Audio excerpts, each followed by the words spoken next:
എന്തുകൊണ്ടാണ് മാട്രസ് വാങ്ങുമ്പോൾ മാത്രം ആൾക്കാർ കൂടുതൽ റേറ്റിൽ കൺസേൺ ചെയ്ത് ക്വാളിറ്റി കോംപ്രമൈസ് ചെയ്യാൻ കാരണം? ഈ മാട്രസ് വാങ്ങുന്ന ആൾക്കാർക്കൊക്കെ തിങ്ക് ചെയ്യുന്നത് വെച്ചാൽ എപ്പോഴും ബെഡ്ഷീറ്റിൻ്റെ അടിയിലാണ് ഈ മാട്രസ് എന്നുള്ളതാണ്. അപ്പോൾ നമ്മൾ എപ്പോഴും ചിന്തിക്കേണ്ടതെന്ന് വെച്ചാൽ ഒരു ബെഡ് വാങ്ങാൻ പോകുമ്പോൾ ഷോറൂമിൽ പോവുക, എക്സ്പീരിയൻസ് ചെയ്യുക, മാട്രസ് സെലക്ട് ചെയ്യുക. അതുപോലെ തന്നെ ഒരു 24 hours ഒരു 9 hours നമ്മൾ മാട്രസിലാണ് സ്പെൻഡ് ചെയ്യുന്നത്. അപ്പോൾ നല്ല മാട്രസ് കിട്ടിയാൽ നല്ല ഉറക്കം ലഭിക്കും. അപ്പോൾ തീർച്ചയായിട്ടും ഷോറൂമിൽ പോയി എക്സ്പീരിയൻസ് ചെയ്യുന്നത് എന്താക്കുക, മാട്രസ് വാങ്ങാൻ ശ്രമിക്കാം. ഹോംസണിൽ ഇപ്പോൾ ഏതൊക്കെ ബ്രാൻഡുകളാണ് അവൈലബിൾ ആയിട്ടുള്ളത്? നമ്മൾ മെയിനായിട്ട് ചെയ്യുന്നത് റെസ്ലോണ്, പെപ്സ്, ഡ്യൂറോഫ്ലെക്സ് മുതലായ എല്ലാ ബ്രാൻഡുകളും ഇവിടെ ഡിസ്പ്ലേ തന്നെ എക്സ്പീരിയൻസ് ചെയ്യാൻ വേണ്ടി കസ്റ്റമർക്ക് ഒരുക്കിയിട്ടുണ്ട്. അപ്പോൾ നിങ്ങൾ ഡയറക്റ്റ് ഹോംസൺ ഷോറൂമിലേക്ക് വരിക, എക്സ്പീരിയൻസ് ചെയ്യുക, മാട്രസ് പർച്ചേസ് ചെയ്യുക.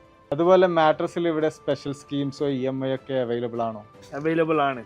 നമ്മൾക്ക് ഏത് തരം ബ്രാൻഡിൻ്റെയും ബജാജ് ത്രൂ ഉള്ള ഫെസിലിറ്റി, അതായത് EMI ഫെസിലിറ്റി നമ്മളിവിടെ പ്രൊവൈഡ് ചെയ്യുന്നുണ്ട്. അതും 0 ഡൗൺ പേയ്മെൻറ്റ്, 0 ഇൻട്രസ്റ്റിൽ നമുക്ക് ഇവിടെ വന്നിട്ട് പർച്ചേസ് ചെയ്യാം.